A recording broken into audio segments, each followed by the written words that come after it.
class of 1969 has had many outstanding scholars and students. The senior class speaker is selected through competitive speeches. This year, senior class president Jim McNelly was selected. It is with much pleasure that I present to you this evening our commencement speaker, Mr. Jim McNelly.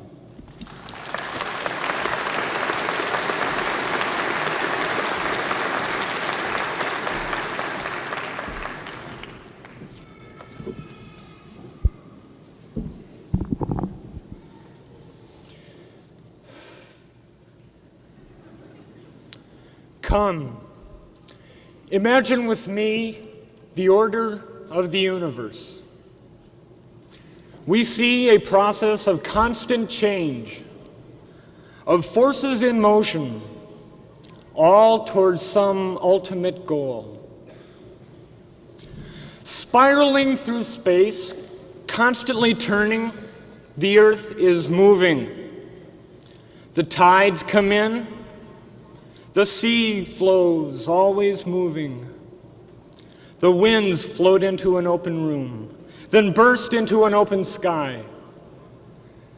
The electrons in an atom are always moving, constantly reacting. When a seed is planted, biochemical reactions start. Roots sink into the earth, the stem shoots up towards the sky. In nature, this cycle of movement is a balance of birth, of growth, of maturity, and then completion. While the earth turns, there will also be darkness on one side and light on the other. But at the same time, there is a birth in a sunrise and a stillness in a sunset. As the earth travels in its cycle around the sun, the seasons come into being. The regeneration of spring takes place.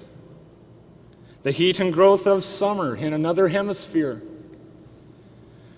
There is the aging of autumn, and eventually the stillness and death of winter. All in the fulfillment of the cycle. If a force works against the cycle, it stops growing and will eventually die. If a river is no longer replenished with fresh water, it will recede and cease to exist as a river. The water becomes stagnant, the river no longer has life. If the wind stopped moving, the air turns stale, clouds disappear, and the sky fills with dust. If the currents and tides of the seas stop moving, the oceans would fill with algae, and they too, like the river, would turn stagnant. If all seeds stopped growing, if molecules and fluids could not pass through the fibers, the seed will die and will produce no other plants to take its place. But movement is taking place. In every living and non-living thing, there is movement and there is change. We may not notice it, but movement and change are happening in time.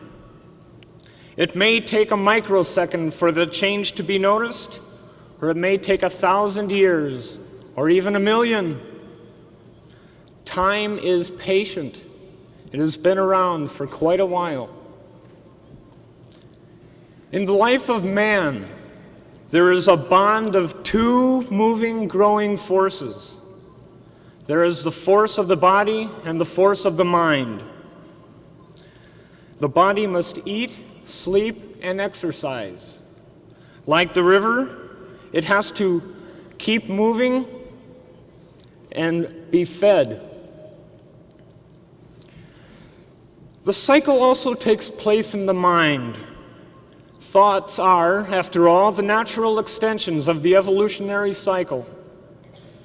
To keep the mind alive, new thoughts must enter, They must grow, mature, and eventually reach fulfillment. Come, imagine with me now the nature of man in the universe. In the past, man understood that the opposite of love is hate. Yet both love and hatred are moving dynamic forces. If they are continually changing, how can they be opposites? But then consider, if the opposite of movement is stillness, then the opposite of love must be indifference. Indifference is a closed mind, a refusal to become involved. Indifference is the mind's slow death. When a man is separated from others, his spirit is no longer being replenished. No life moves in, no thoughts are born. The man becomes alienated. But we here as students must be open to new ideas. We must keep our minds growing. The fire of thought can conquer any darkness known. There is no greater force than an idea whose time has come. When this intellectual force reaches the collective consciousness of mankind, it bursts into history. The late President John F. Kennedy put it this way. He said, "Let us take the last 50,000 years of man's recorded history and condense them into 50 years. Under this analogy, we know very little about the first 40 years, except that at the end, man used the skins of animals to cover himself. About 10 years ago then, man moved out of the cave. Only 5 years ago, he learned to write and use a cart with wheels. Christianity began 2 years ago. The printing press came this year, and less than 2 months ago, during this 50-year span of human history, the steam engine provided a new source of power. Last month, Edison invented the electric light, and telephone and automobiles became available. Only last week, we developed penicillin, television, and nuclear power. We are now on the moon. We will be on the stars by midnight tonight. Imagine, what about tomorrow? What about next week? What about next month? We are moving, and time is endless. As another example, Martin Luther King said that even though all progress is precarious, real social progress has been made, is being made, and shall go on. In man, in both the physical and the mental, there is a strong will to live and to continue to grow. We are moving towards an ultimate goal. There is thought, consideration, love, and progress taking place all the time. But then the modern times may depress us. There is a terrible war in Vietnam. Some of my friends will be in the army soon. Some may die in combat.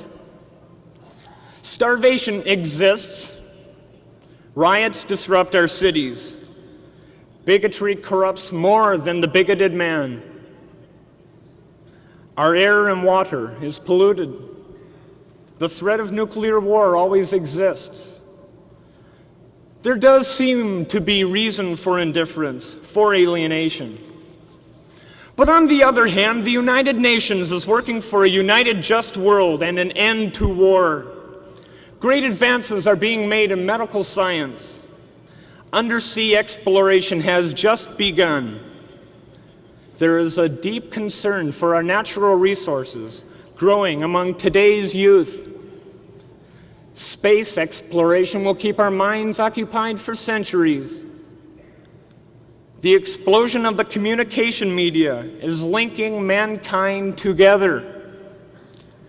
Travel and mobility, soon available to all persons, are breaking down the walls of international understanding. This progress, while just being born, will make the future a better place to live in for our children and their children.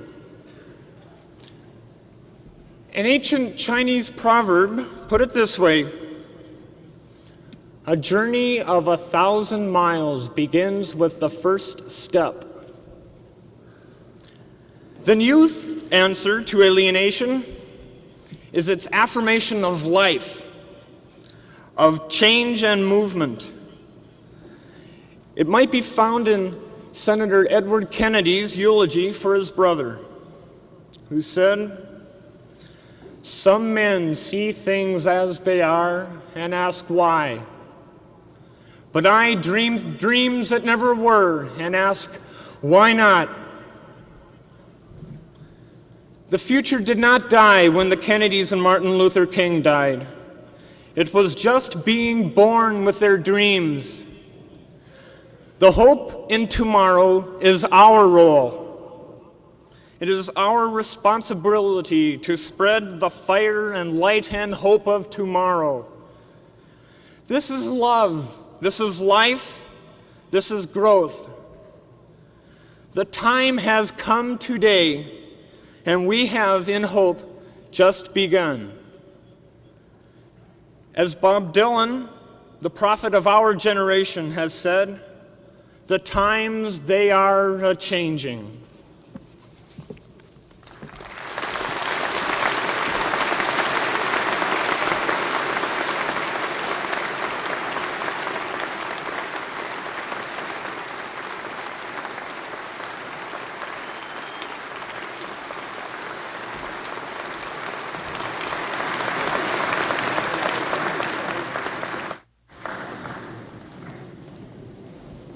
We will have a French horn solo by Ms. Walsh. I might